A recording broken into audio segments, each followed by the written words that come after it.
Na verdade, na apostila aí de vocês, aparece primeiro o sistema de classificação dos ácidos e depois o efeito dos elementos de liga. Eu vou tomar por base falar primeiro um pouco sobre esses elementos de liga, porque aí a gente pode fazer algumas comparações nas duas tabelas que se apresentam para vocês aí na apostila. Uma tabela que é da ABNT e outra que é da ISI. Aí a gente já vai ter falado sobre os elementos, então acho que fica mais claro, né? Eu acho que é uma ordem até que eu precisava, hoje eu estava olhando, que eu precisava trocar nessa apostila aí para que ficasse mais esclarecido para vocês. Eu acho que talvez na abordagem dessa forma, talvez fique melhor para vocês. Bom, na última aula a gente viu o seguinte, a gente viu noção de obtenção de ácidos e ferros fundidos. E aí a gente viu que já no próprio processo de obtenção dos ácidos ferros fundidos, que a gente tem a matéria-prima para essa produção, que é o ferro gusa já é uma liga de ferro com carbono que ela apresenta alguns outros elementos além do ferro e do carbono. Alguém lembra quais são os elementos que aparecem lá no ferro gusa quando ele sai do alto forno?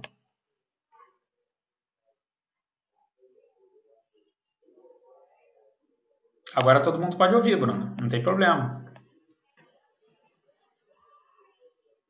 Então vamos relembrar. A gente até diz, né, de certa forma, que algumas delas são consideradas impurezas e a gente vai ver que alguns desses elementos vão ter uma determinada influência nos ácidos, nas propriedades dos ácidos. Então aparecem, além do ferro e do carbono, a gente tem a presença de silício, manganês, fósforo e enxofre. Então isso vem lá presente no minério de ferro. Então, de alguma forma, isso pode ser bom ou pode ser ruim para os ácidos, e também a gente tem determinados teores que a gente tem que controlar. Então a gente já sabe que, ainda que a gente não adicione alguns elementos diferentes do ferro e do carbono nos ácidos, alguns já se encontram presentes, tá? Então a gente vai enumerar aqui, é claro que tem uma série de elementos. Eu elenquei aqui 11 elementos que são os que a gente mais aborda, tá? Que são assim, os que mais aparecem, que têm uma importância um pouco maior, para a gente poder falar. Então, qual a proposta aqui? A gente vai batendo um papo, eu vou conversando, vou explicando para vocês, né? Vou falando sobre esses elementos, e aí uma outra coisa que careça de uma explicação um pouco mais ilustrativa, né? Aí eu vou mostrar para vocês depois na apresentação de slides, e aí eu retomo também na apresentação de slides o que foi falado aqui para as pessoas que quiserem fazer anotações, tá bom? Então, aí na nossa apostila, eu não sei nem se eu não lembro se a sequência da apostila é a sequência que eu vou falar, é que eu normalmente eu bolo uma sequência para falar, eu acho que é a mesma, tá? Que possa reunir grupos que tenham, assim, que mexam, né, com uma determinada propriedade, que tem algumas particularidades em comum. Bom, então o primeiro elemento é um elemento que já aparece desde a produção lá do ferro gusa, que é o fósforo, com a influência que o fósforo exerce sobre os ácidos. O fósforo a gente tem que ter um cuidado com ele, porque o fósforo ele pode aumentar a fragilidade dos ácidos, ele pode causar fragilidade nos ácidos à temperatura ambiente. Quando um aço é frágil à temperatura ambiente, a gente diz que ele tem fragilidade a frio. Daqui a pouco a gente vai entender por que tem esse termo, tá? Fragilidade a frio. Vamos tentar relembrar o que é fragilidade. Alguém pode dizer para mim o que é fragilidade? Está associada a quê? Quem lembra? Precisamos que alguém participe, ainda que seja pelo chat aqui, que escreva alguma coisa para a gente ter uma aula um pouco melhor. Sim, Bruno, associada à dureza. Como a fragilidade é associada à dureza? De que forma que ela se associa? Todo material duro é frágil?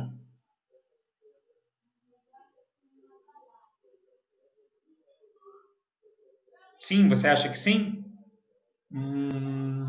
Quem mais acha que sim? Você acha que sim por quê, Bruno? Por que você acha que todo material duro é frágil? Ah, quanto mais duro, mais frágil. Então, olha que a gente já está começando a pensar de uma forma diferente. O teor de carbono é muito alto. É isso? Sim, mas a gente não falou especificamente do aço, a gente está falando, pensando de dureza para qualquer material.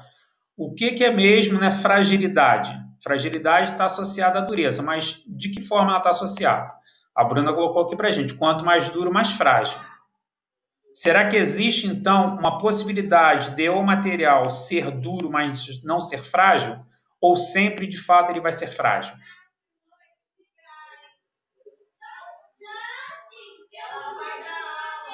O que vocês Deve acham? depender da dureza dele, né? Vai depender da dureza? Então, exatamente, é nesse prisma que a gente falou, né? Quando é que o material é frágil? Está associado à dureza? Sim. Se a dureza for muito elevada, ou seja, se ele tiver o que a gente chama de dureza excessiva, isso vai fazer com que o material se torne frágil. Mas a gente viu também que, pelos critérios de dureza, para que o material se torne frágil, também está associado à forma como você está produzindo algum tipo de peça. Tá? E a gente fez aqui uma comparação, quando a gente falou do ferro fundido, da cabeça da marreta e dessas tampas que tem, por exemplo, em galeria de inspeção, né, de água pluvial, de telefonia, essas galerias que tem por baixo da rua. Então, aquela tampa redonda no meio da rua. Então, fragilidade é isso. E aí, se eu não me engano, foi o Wanderson que falou quanto mais carbono. Foi isso, Wanderson? Isso, teor de carbono O que alto. o teor de carbono produz nos aços? Alto. O que tem o teor de carbono alto?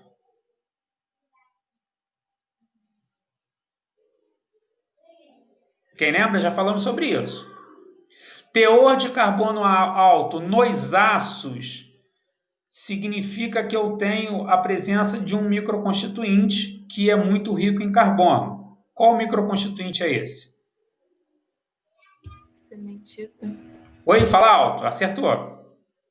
Cementita. Sementita, não fica com vergonha de falar não, Bia, pode falar. Sementita. Então a gente estava, inclusive, né? A gente teve uma aula que a gente falou dos microconstituintes, que a gente falou da região alquetóide, que eu disse para vocês.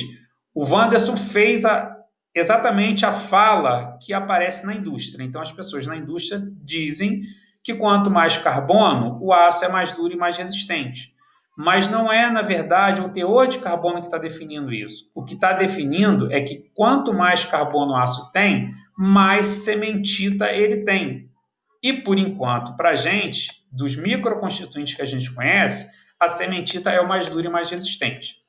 Então, na verdade, dizer que um aço ele é mais duro e mais resistente porque ele tem mais carbono, é, na verdade, dizer que esse aço é mais duro e mais resistente porque ele possui mais cementita, tá? Então, esse teor de carbono ele indica para a gente o que tem lá dentro, cementita, e por isso ele é mais duro e mais resistente. Então, a fragilidade ela está associada, obviamente, né, à dureza em excesso. Então, por que eu estou falando de fragilidade a frio?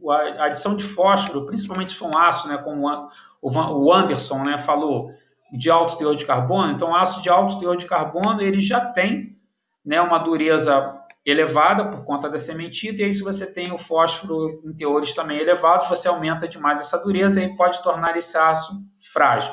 Frágil a temperatura ambiente, porque você não está utilizando esse aço num trabalho a quente, por exemplo, como a gente vai falar para o próximo elemento. O próximo elemento que a gente vai falar é o enxofre.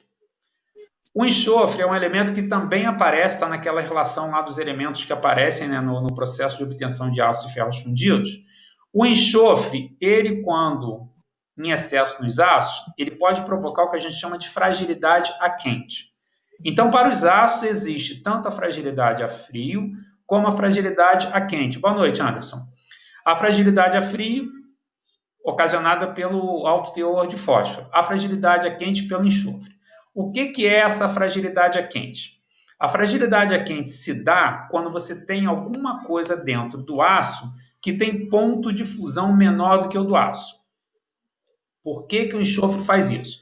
Porque o enxofre, dentro do aço, que é uma liga de ferro com carbono... Pode ir para lavar a louça, isso já aí. Tá. Deixa a louça para depois, Anderson. Vamos focar na aula aqui. Então, olha só, o enxofre, na presença do ferro, ele reage com ferro, forma o sulfeto de ferro, e o sulfeto de ferro ele tem ponto de fusão mais baixo do que o ponto de fusão do aço. Então, olha só, quando eu estou falando de ponto de fusão mais baixo, e aí baixo em relação ao ponto de fusão do aço, não é que tenha ponto de fusão tão baixo assim, tá? O ponto de fusão do sulfeto de ferro, ele varia entre 500 e 600 graus Celsius, que é alguma coisa alta. A gente, aqui em 600 graus Celsius, a gente não chega próximo, né? Mas, por exemplo, do aço, a gente viu lá que o ferro puro, por exemplo, é 1.600, dependendo do aço, vai ter aí 1.400, 1.500 graus Celsius. Então, quando a gente fala em 500 a 600 graus, é um ponto de fusão baixo em relação ao ponto de fusão do aço. Tá? Então, isso causa o que a gente chama de fragilidade a quente. Como é que isso pode ser resolvido, a fragilidade a quente? A fragilidade a quente ela pode ser resolvida com a adição de um outro elemento. Então, a gente pode adicionar um outro elemento, o Bruno já está liberado, tá? A gente pode adicionar um outro elemento que vá reagir preferencialmente com enxofre. Como é que funciona isso? Então, vamos tentar entender aqui. Na química, a gente tem o que a gente chama de afinidade química, ou seja, materiais que preferem se ligar, se unir a determinados materiais. Então, por exemplo, ele tem dois materiais com os quais ele gosta de se ligar, mas ele sempre tem uma afinidade maior por um. Então, ele escolhe um.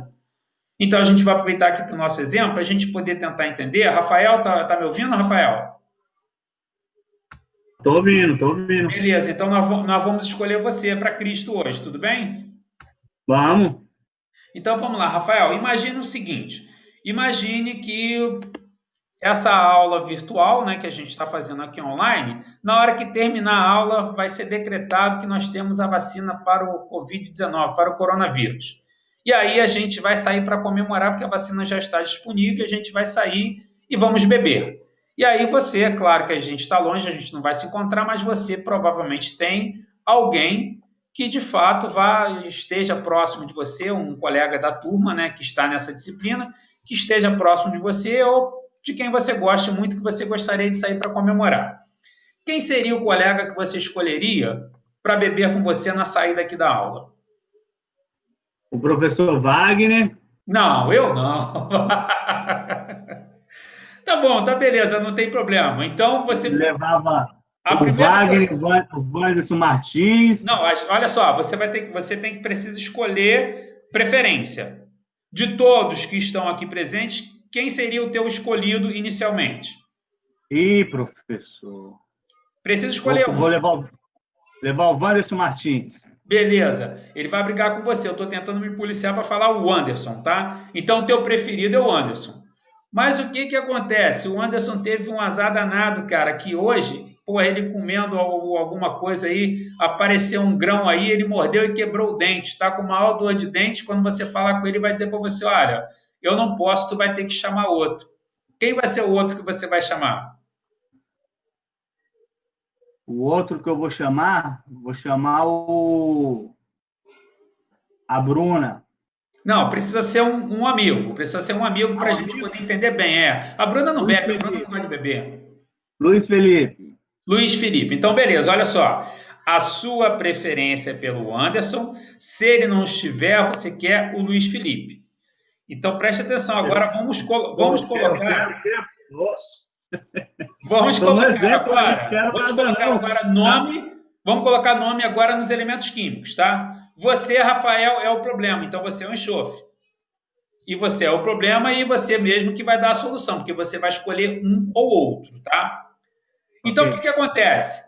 Você tem preferência, o enxofre tem preferência em reagir com o manganês. O enxofre gosta de reagir tanto com manganês como com ferro. Ele prefere reagir com manganês. Então, se estiver presente o manganês e o ferro, ele reage com manganês. Se o manganês estiver presente, ele reage com ferro. Então, olha só. O Anderson está presente. Você vai escolher quem?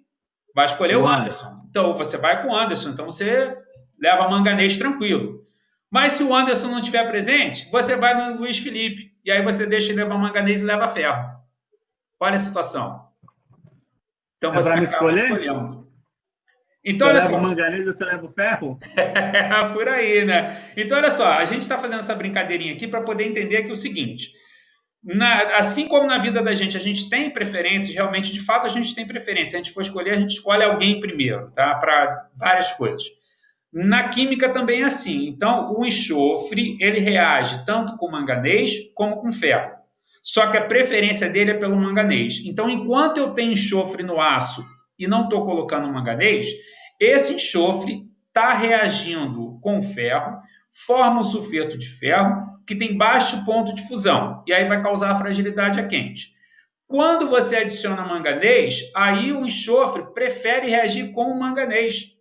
A afinidade dele maior é com o manganês. E aí, ao invés de formar sulfeto de ferro, ele forma sulfeto de manganês, que tem ponto de fusão próximo ao ponto de fusão do aço. E aí elimina essa coisa de fragilidade a quente. para a gente entender a fragilidade a quente, como é que um composto, como é que esse sulfeto de ferro que está lá dentro pode, de fato, atingir o aço? Como é que se manifesta essa fragilidade a quente? Existe, por exemplo, né, um dos processos de fabricação chamado de laminação.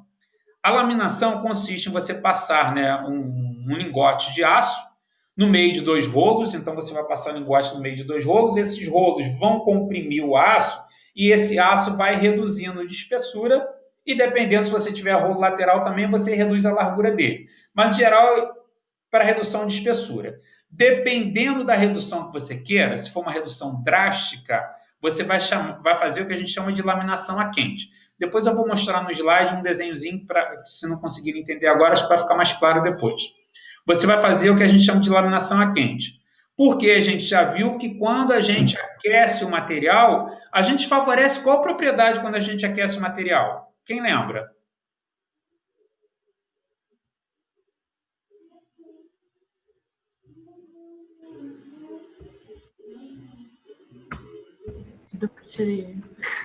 Isso. Dutilidade, plasticidade ou maleabilidade. Por que a gente verificou que quando aquece favorece essa propriedade? Para a gente não esquecer mais. Porque tem capacidade de se deformar. Sim, mas por que essa propriedade fica favorecida? O que mudou com o material quando você aquece? O que muda com ele? Temperatura? Sim, a temperatura. A temperatura provoca que tipo de fenômeno nos materiais, quando você aquece os materiais? O que acontece com eles? Dilatação.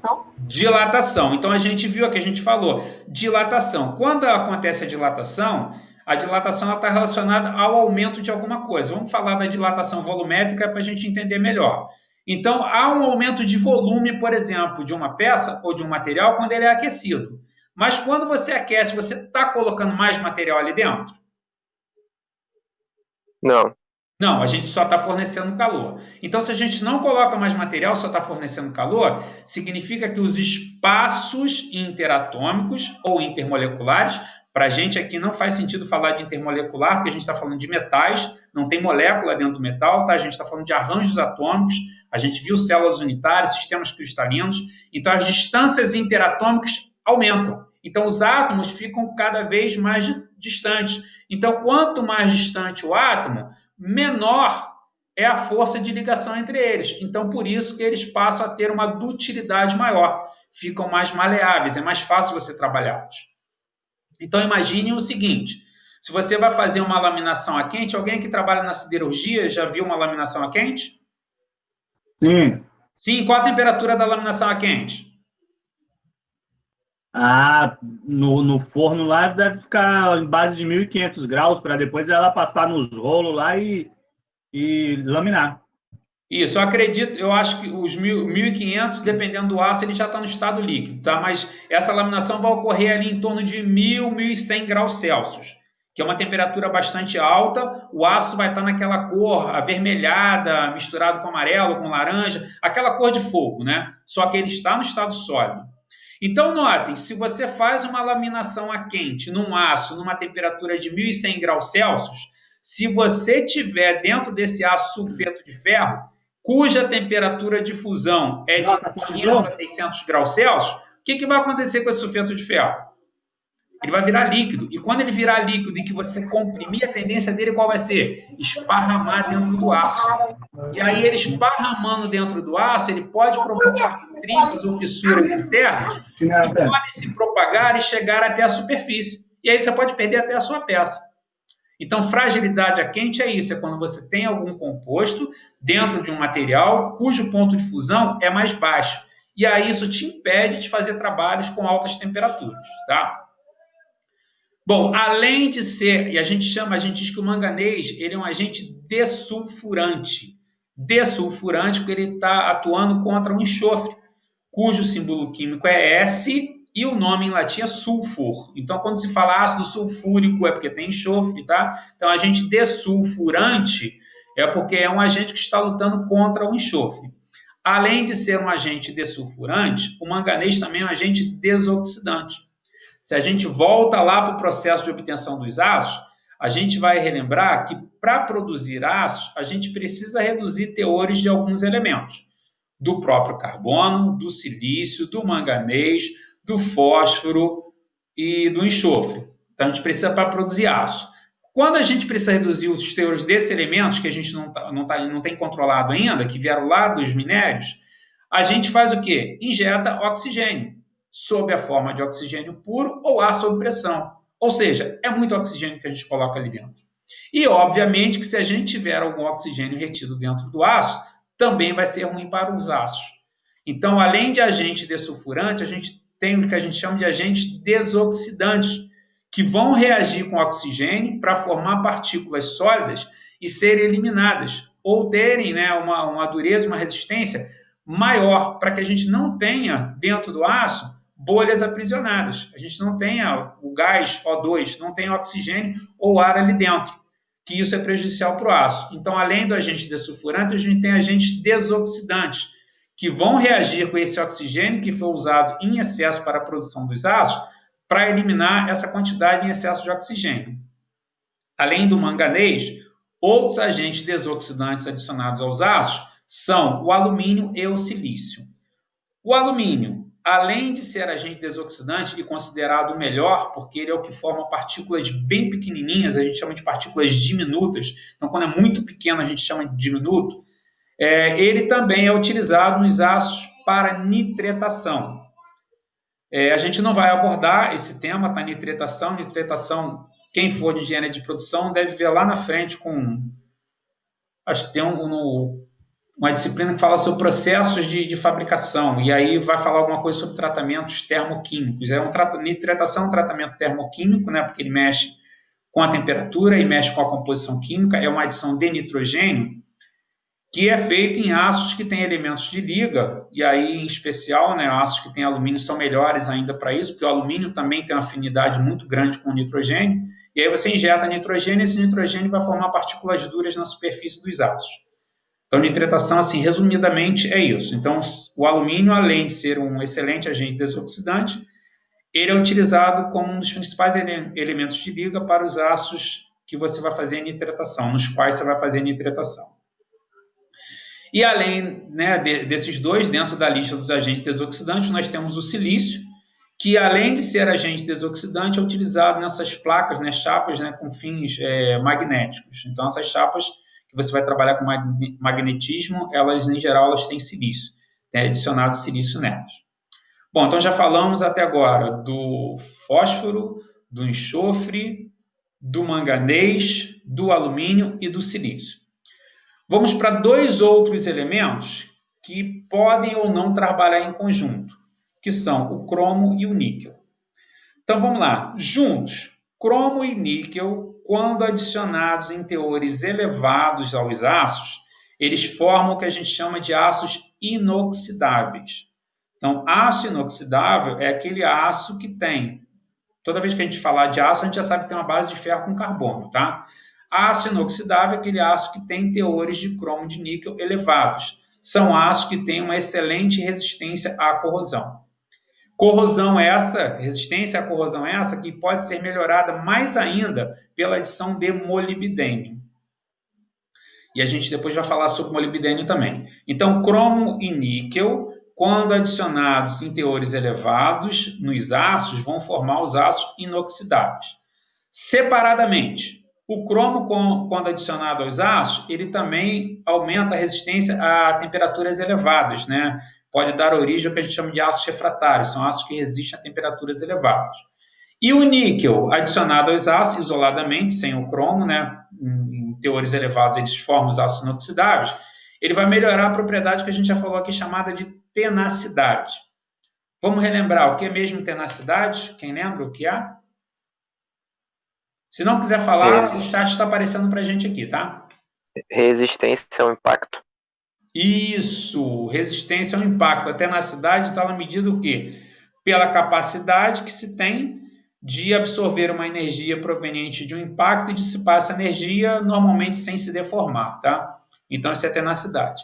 A adição de níquel, então, ela vai melhorar o que a gente chama de tenacidade, que é uma propriedade da qual a gente já falou, né? A gente já abordou aqui na nossa disciplina. Bom, então vinha na sequência dizendo para vocês que o cromo e o níquel, em teores elevados, vão formar os ácidos inoxidáveis, cuja resistência à corrosão é muito boa, mas que pode ser melhorada mais ainda com a adição de molibdênio. O molibdênio é um elemento que, além de melhorar, né, a resistência à corrosão dos ácidos inoxidáveis, quando adicionado aos mesmos, ele é um elemento que ele também vai promover o que a gente chama de refino do tamanho de grão. Essa expressão a gente não tinha falado aqui ainda, tá? Depois eu vou mostrar também para vocês, né? Tem um desenho que está no slide, na apresentação, e aí eu vou mostrar para vocês para a gente entender melhor. Mas, assim, de antemão, o que eu já antecipo para vocês? O que são grãos? Grãos são conjuntos de células unitárias. A gente imagina, né, quando a gente estava conversando, né, quando eu estava falando para vocês, explicando naquele nosso primeiro papo de célula unitária, que a gente estava em sala de aula ainda, e aí eu comparei a sala como se fosse um cubo, né, para a gente poder tentar entender, e aí mostrei que ao lado eu tenho uma célula unitária, que em cima eu tenho outra, que na diagonal eu tenho outra, que lá na frente eu tenho umas 4 células unitárias, desde que o sistema seja cúbico. Então, em princípio, a gente imagina que essas células unitárias, né, já que é um processo de cristalização, a gente viu que é um processo de cristalização, são pequenos arranjos que se repetem ao longo do cristal, né, nesse processo, os metais são formados assim, entre outros materiais, a gente, pelo formato do sistema cristalino, a gente imagina que elas serão todas bonitinhas, né, aqueles cubos todos bonitinhos, todos arranjados um em cima do outro, um do lado do outro, como se fosse uma pilha perfeita. Mas isso, na verdade, não acontece. Acontece que a gente vai ter grupos de células unitárias que estão, sim, organizadas bonitinhos. E aí você chega para o lado um pouquinho, você já tem grupos com uma organização um pouquinho diferente. Talvez com uma planicidade que não se deu numa célula unitária, e aí se essa planicidade não se deu, né, ou se esse paralelismo não se deu, ou se alguma coisa aconteceu que distorceu alguma medida dessa célula unitária, você começa a ter distorção num campo ao lado. E aí você tem ao lado uma outra orientação diferente de células unitárias. Então você vai ter núcleos de células unitárias que têm a mesma orientação, que estão organizadas bonitinhas. E esse conjunto de células unitárias a gente chama de grãos. E isso é muito importante. Refinar o tamanho de grão é muito importante. A gente, mais lá na frente, a gente vai falar da importância disso. Qual a diferença que existe entre o material ter grão fino, ter grãos menores, né, e a diferença que existe entre o material ter grãos maiores. Mas já fiquem sabendo que é algo que, dependendo do que você queira para o aço, é bom você ter grãos finos ou é bom você ter grãos mais grossos. O molibdênio, adicionado aos aços, normalmente ele provoca o refino do tamanho de grão. Então, ele faz com que, na hora da solidificação, a gente tenha grãos menores.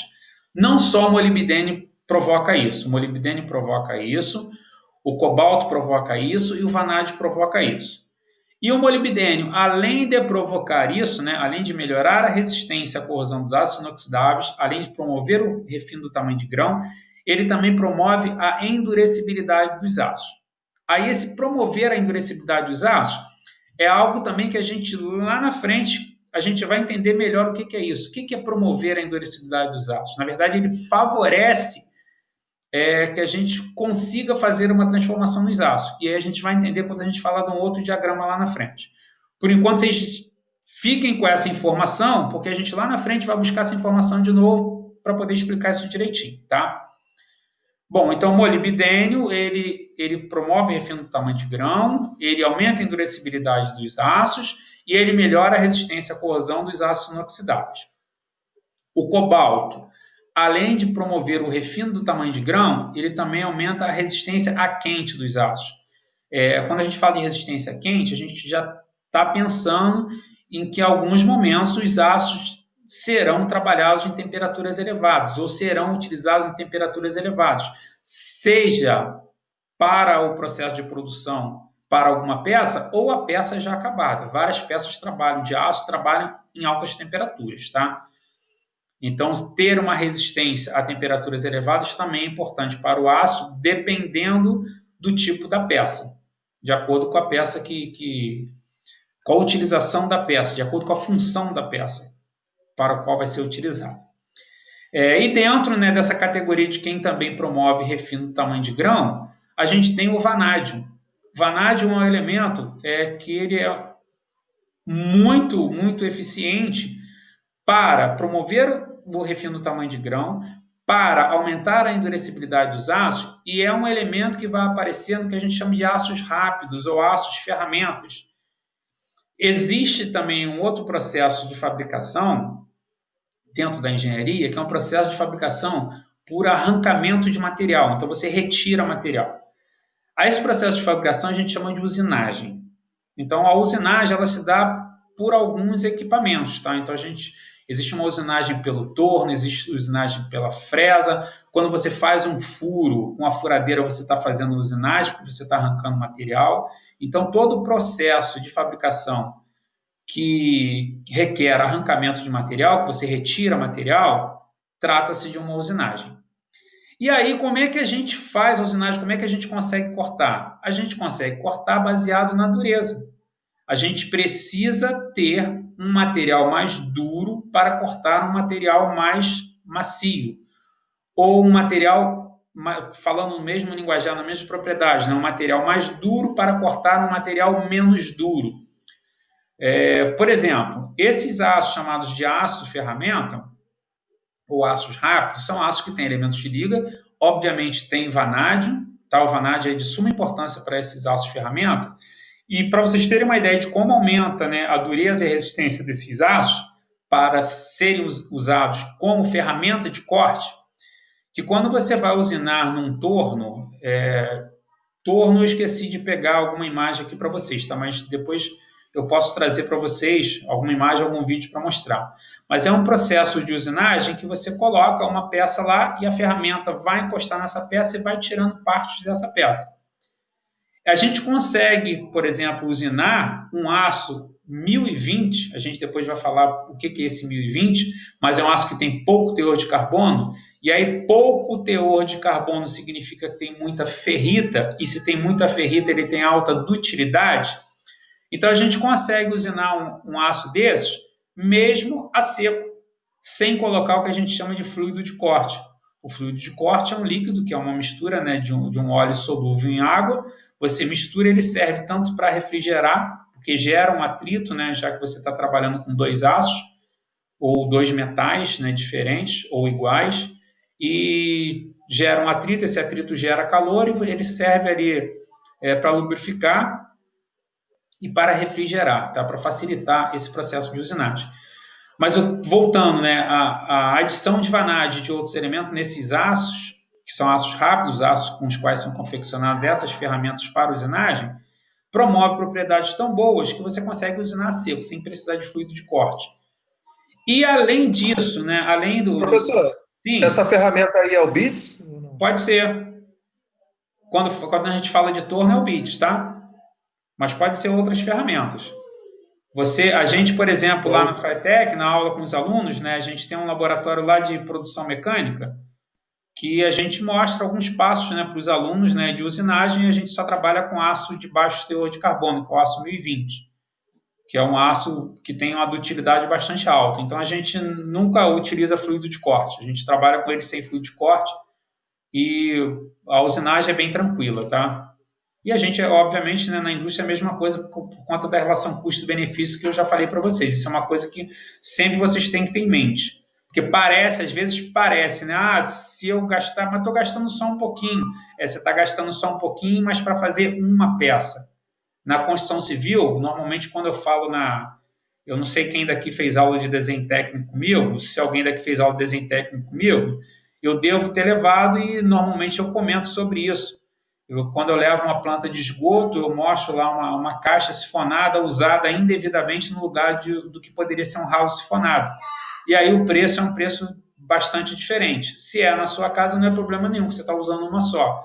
Mas você faz um projeto aí qualquer projeto desse do governo aí que tem 100, 200, 300 casas, olha o prejuízo que você vai ter. Então, na indústria é a mesma coisa. Parece que não é nada, mas a economia é grande por conta da produção, não de uma peça naquele momento, mas de várias peças durante o ano inteiro, tá? Então, a gente tem que ter sempre isso em conta. Bom, e aí a gente estava falando do vanádio, acrescido ao vanádio, a gente ainda tem o tungstênio. O tungstênio, né, ele promove, né, a formação também de carbonetos, que são partículas duras, que aumentam também a dureza, né, da ferramenta de corte, e ele ainda se mantém, ele consegue manter o fio, né, o fio de corte da ferramenta durante mais tempo, ainda que essa ferramenta trabalhe naquelas circunstâncias que o atrito é grande e a ferramenta e a peça ficam avermelhadas, né, que a gente chama de ficar rubro, né? Então a gente sabe que a temperatura ali está elevada. Um exemplo típico de resistência do tungstênio a temperaturas elevadas, quase a gente não vê mais hoje, mas ainda existe uma ou outra para comprar, são as lâmpadas incandescentes. As lâmpadas incandescentes, aquelas lâmpadas amarelas, que você sabe que se você acender e deixar acesa por alguns segundos e você apagar e for trocar sem colocar nenhuma proteção na mão, você queima a mão porque ela esquenta muito. A temperatura é muito elevada naquela lâmpada. E os filamentos que tem dentro da lâmpada, eles são de tungstênio, por conta dessa resistência ao calor. Tá? Então, assim, basicamente, os principais elementos que vão, né, ser adicionados aos aços para modificar ou para corrigir algumas propriedades são esses que estão aí. Com relação ao que foi falado aqui, eu ainda vou mostrar mais coisa para vocês, tá? Aí eu vou colocar, a gente vai dar uma repassada, eu vou deixar para quem quiser fazer anotações. Alguma dúvida de imediato que alguém tenha que queira perguntar, antes da gente passar para o que a gente tem nos nossos slides?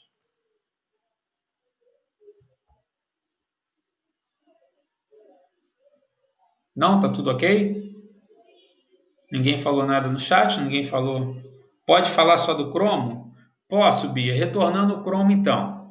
Bom, primeiro eu disse para você que o cromo, aliás, para vocês, né, que o cromo, ele pode ser usado, né, ele vai mudar a propriedade sozinho ou quando adicionado junto com o níquel, desde que seja em teores elevados. Se for assim, se o cromo for adicionado junto com o níquel em teores elevados, ele vai dar origem aos ácidos inoxidáveis. Não, os slides não estão na apostila, mas eu vou deixar aqui para vocês poderem copiar, fica despreocupado, tá? Eles não estão, como é aquilo que a gente combinou, igual sala de aula. Fica aqui, vocês copiam no tempo de vocês, porque a gente já falou, né? Tem gente que só tem esse tempo aqui, então a gente tem que usar esse tempo de fato como se fosse na sala de aula presencial, no qual eu espero vocês, né? Quer dizer, na qual eu espero vocês copiarem dentro do tempo de vocês. Mas voltando.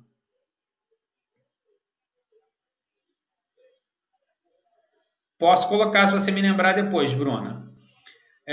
Voltando ao cromo. Então, se for adicionado em altos teores, né, em grande quantidade junto com níquel, forma os ácidos inoxidáveis. Mas, se a gente esquecer o níquel e pensar só no cromo, o cromo adicionado aos ácidos, principalmente a ácidos que têm um teor de carbono mais elevado, vai aumentar a resistência a temperaturas elevadas, a altas temperaturas, podendo dar origem ao que a gente chama de ácidos refratários, que são ácidos resistentes a altas temperaturas. Basicamente foi isso aí que eu falei do cromo. Ok, Bia? Alguma coisa específica? Estava anotando, né? Então agora eu vou compartilhar com vocês. Assim que aparecer, vocês avisam para a gente poder ir falando a respeito do que eu tenho aqui. Na apresentação tem pouca coisa, tá? Mas para a gente poder esclarecer algo que não tenha ficado esclarecido.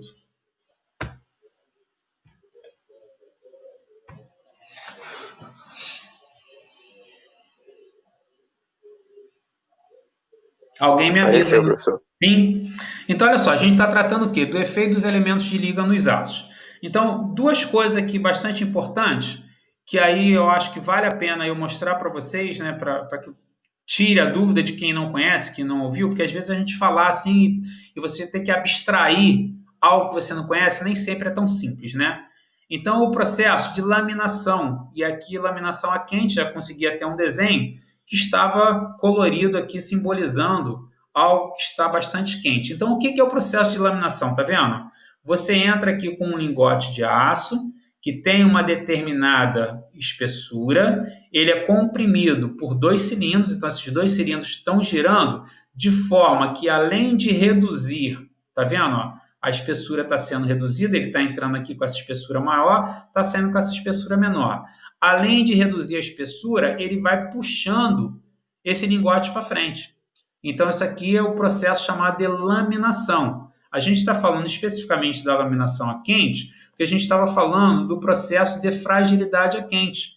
E aí, aqui, ó, pelo formato, esses aqui, ó, são os grãos, tá? A gente tinha falado, ó, grãos. O que são grãos? São conjuntos de células unitárias que têm a mesma orientação. Então, notem que aqui, ó, eu estou com uma orientação nessa direção, aqui a direção mudou para cá, aqui a direção mudou para lá, mas dentro desse conjunto, todos têm a mesma orientação. Ó. Dentro desse conjunto, a mesma orientação. Dentro desse conjunto, a mesma orientação. Isso aqui é esquemático para mostrar para vocês. Ó. Se a gente faz uma análise que a gente chama de análise metalográfica, prepara a superfície do aço por olhar no microscópio, é isso que a gente vai ver. Então, cada um desses espaços aqui, ó, são os grãos. Então, é esse conjunto de células unitárias. A gente não vê assim, tá? Isso aqui é um esquema para a gente entender que as células unitárias estão organizadas dentro do grão. O que a gente vê é desse jeito, ó. E aí a gente chama, né, aqui de contorno de grão. Então, a gente tem o contorno de grão que limita o grão ou que limita esse conjunto de células unitárias. Olha o que está acontecendo aqui, e aí a gente vai entender bem quando eu tenho a presença, por exemplo, lá do sulfeto de ferro, que tem um ponto de fusão baixo. Ó. O grão está no seu formato normal, aqui ele adquire novamente seu formato normal, mas aqui, durante o processo de laminação, ele alonga. Então, ele alonga. Então, imagine aqui você tendo, né, um sulfeto de ferro que está no estado líquido, e aí você comprimindo e ele querendo alongar. Ele querendo alongar, ele pode vir aqui para frente, ó, e trazer uma trinca até a superfície. Ou você pode ter, né, essa fissura internamente, e dependendo da peça que você vai confeccionar depois com esse aço, você perder a peça. Então, se ela está aqui dentro, você só vai descobrir se você fizer algum tipo de ensaio mecânico.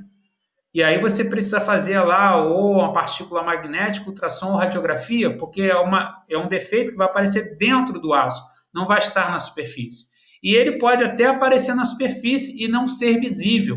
Também existe ensaio que a gente faz para detectar defeitos que estão na peça que não são visíveis, que é chamado de líquidos penetrantes.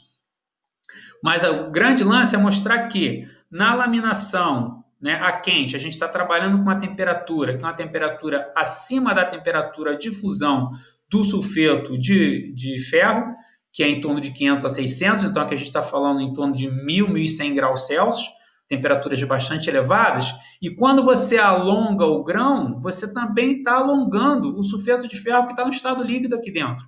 E aí ele tende a querer sair, ele tende a querer correr. E isso pode te dar algum tipo de problema. Então, fragilidade a quente, associada ao enxofre, está aqui, ó, mostrado aqui. Ó. Grãos que a gente falou, né, refino do tamanho de grão, é diminuir esses tamanhos que estão aqui. Ó. Diminuir esses conjuntos, é ter conjuntos cada vez menores. E a gente vai entender depois que conjuntos maiores, ou seja, grãos maiores, têm uma determinada propriedade. Grãos menores têm propriedade diferente. Tá? Então, isso aqui valia a pena trazer para que vocês pudessem, né, entender quando a gente fala de fragilidade a quente associada a um dos processos de fabricação que a gente trabalha em temperaturas elevadas e quando a gente fala do refino do tamanho de grão, o que é grão para a gente. E aí, recapitulando, depois eu coloco para copiar o que vocês quiserem, tá? Recapitulando, o que a gente foi falando? A gente falou primeiro do fósforo, que, né, uma das coisas principais dele, que é ruim, é o fato de promover, né, o que a gente chama de fragilidade a frio, principalmente nos ácidos de alto teor de carbono, e aí a gente está associando a presença da cementita, que é um microconstituinte que tem uma dureza mais elevada. A gente falou depois do enxofre, que promove a fragilidade a quente, devido, né, à formação do sulfeto de ferro, que tem ponto de fusão baixo em relação ao ponto de fusão do aço. Agora, baixo em relação ao ponto de fusão do aço, tá? Porque 500 a 600 graus Celsius não é um ponto de fusão baixo, né? A gente entende bem isso porque a gente sequer tem ideia do que é essa temperatura próximo da gente. Depois a gente falou do manganês, que é um agente dessulfurante e desoxidante. Dessulfurante porque ele vai reagir com enxofre para formar o sulfeto de manganês e aí corrige essa questão do baixo ponto de fusão, e desoxidante, porque ele vai reagir com oxigênio para tirar o oxigênio em excesso, que possa estar presente nos ácidos. Depois a gente falou do silício, né? Na sequência foi manganês, silício e alumínio, que são agentes desoxidantes, então o silício também é um agente desoxidante, que é utilizado para chapas elétricas e magnéticas, então essas chapas voltadas para eletricidade e magnetismo, elas têm silício, contém silício. O alumínio, que além de ser o agente desoxidante, né, mais eficiente por conta das partículas bem pequenininhas, é também usado nos aços para nitratação, que é um tratamento termoquímico que visa aumentar a dureza superficial dos aços. E falamos do cromo juntamente com o níquel, né? Os dois juntos, eles formam os aços inoxidáveis, que são aços de excelente resistência à corrosão. O cromo separado, né? A gente viu que ele aumenta a resistência a altas temperaturas. O níquel separado, ele aumenta a tenacidade.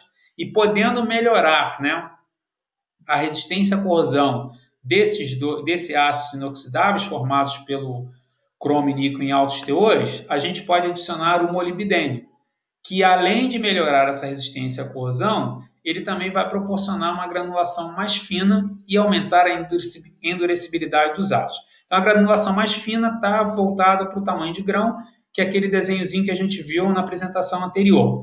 E a endurecibilidade é um papo que a gente vai ter mais à frente, mas a gente já guarda esse nome porque ele vai ser importante para a gente, logo, logo a gente vai tratar dele. E além do molibdênio, também promove o refino do tamanho de grão, o cobalto e o vanádio. O cobalto, além de refinar o tamanho de grão, também promove dureza quente. E o vanádio, além de aumentar a endurecibilidade, promover o refino do tamanho de grão, ele é o elemento que aparece nos aços que compõem os aços rápidos, os aços para ferramenta, que são as ferramentas de corte. E por último, a gente falou do tungstênio, que ele confere uma maior capacidade de corte aos aços, porque ele forma carbetos, né, reagindo com carbono, e ele conserva o fio de corte das ferramentas, mesmo quando aquecidas ao rubro, ou seja, mesmo quando são trabalhadas em temperaturas elevadas.